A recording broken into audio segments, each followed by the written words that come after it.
You probably noticed something right here. Gotta do Ethernet switch. This is the old one. Oops. Now the old one is an unmanaged switch. However, this new one here,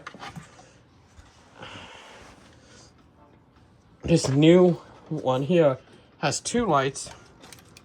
This only has one light. You're probably wondering, why is it not the case? Well, that's because this switch here is a managed switch. I couldn't figure out how to get this to connect to my computer to get it to work. Unfortunately, I did register this. Right now, this is just in unmanaged mode. By default, managed switches will always be in an unmanaged mode. So you see, this plug here was actually going to my ThinkPad because I actually had this plugged into this, and for some reason, only the left one screen, so it's 100 speed. So when I plugged into my computer, both screens says up to 1,000 megabytes. So I had to switch it over to this blue cable for this one here. Still running GlobalQuake, of course. And this is actually running Windows. As you can see the cursor. You can see the touch cursor for that. That's running Windows. It's no longer Chrome OS. So the only difference with the managed switch is that it uses a 12-volt power supply, whereas these ones here use a 5-volt supply for just this simple unmanaged one. But for this one, it needs a 12-volt supply, probably because it's managed. So yeah, it's a managed switch.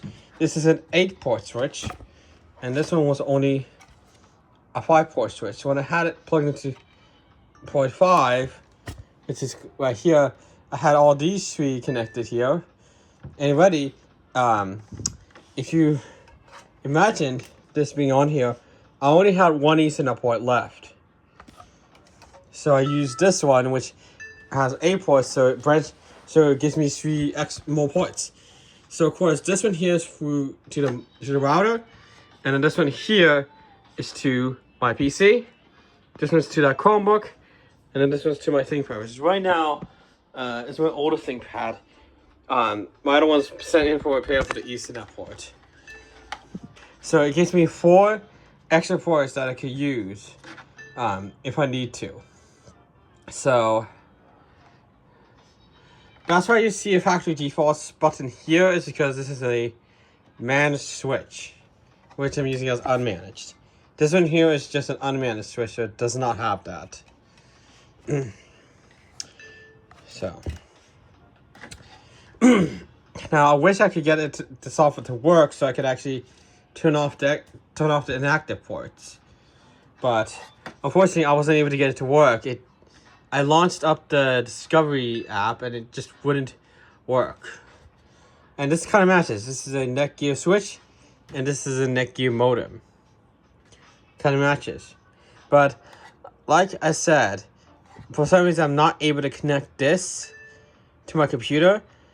For some reason, I think probably I have to disconnect this, then go to the IP and see if that'll work. Because it's not working for me. It's not working for me. So I'm stuck with using an unmanaged switch, but that's fine. I got more ports on a switch, technically speaking. Better than this here. So I got basically a lot more ports here. Because he says Netgear. And today my parents came in, and oh yep, I still have a parking ticket from parking garage because it got the license plate number. Now I will show you this. Yes, I'll go ahead and flip it over and cover up the number, part number, because it's on the back. I got a new CarFresh card. And not only does it have max drive, but as you can see here, it's got contactless and chip. So I can actually insert this into a reader and even tap this at a reader. This is definitely better than my old one, which is only swipe. The old one even had the number on the front instead of back. On the back, you can see the numbers there. It does have the expiry date and the max drive. So it still has the max drive for things that don't have the max drive.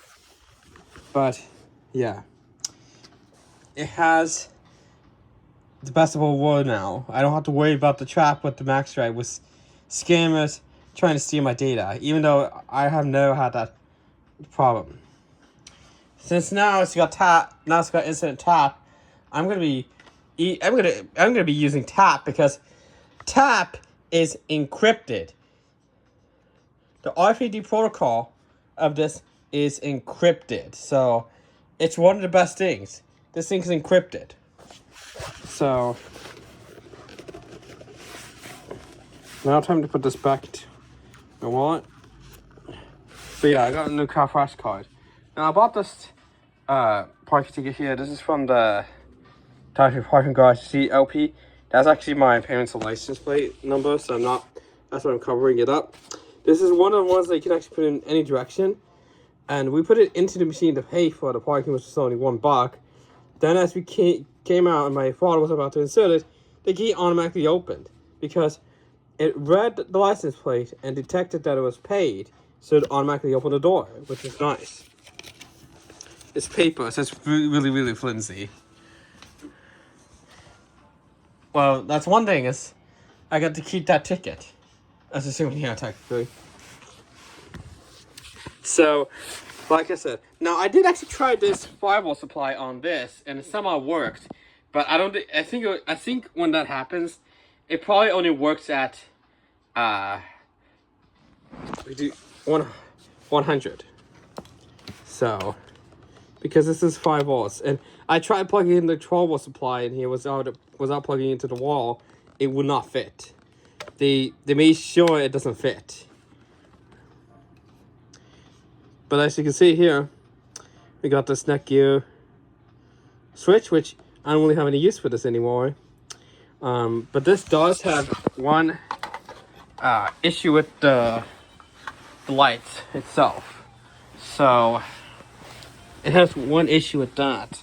That's really the only issue. So I'll go ahead and plug it into my strip. So if I unplug it and plug it back in, watch the lights on here. If I can get it. As you can see, port 1 and port 5 have brighter LEDs than the 2, 3, and 4. I'll unplug it and plug it back in, so you can actually see the difference.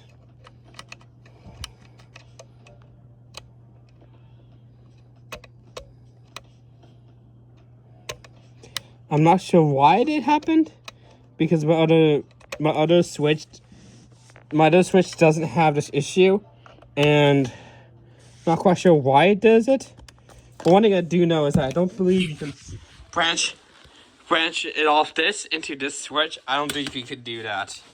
But like I said, that for some odd reason, ports 2, 3, and 4 have dimmer LEDs. I'm not sure why. But it may be due to use or something. But the 1 and 5 are not dim either, so I don't really get it. I don't really get why that's the case. So yeah, I don't know why it's the case, but yeah, I don't know why. It's just weird why that happens. But it's got to do the switch, which did come with screws to mount into the wall, and also came with foot you can put on yourself. This one comes, normally these come with it stuck on already, so yeah. It just, one thing is, what this does is it prevents this from moving. See? I'm moving that with a lot of force. You can actually see my monitor shaking. And it's not moving. Because how this works is that the foots give it friction.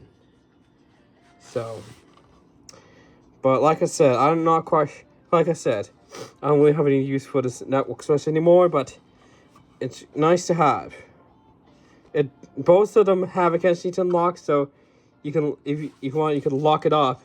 Although you can still unplug the cable from it, and I don't know why someone would steal a network switch like this. So I'm not quite sure who would steal it, because it's a network switch. There's not much use of it, other than the fact that you use it to connect to network, or you use this for a wired system.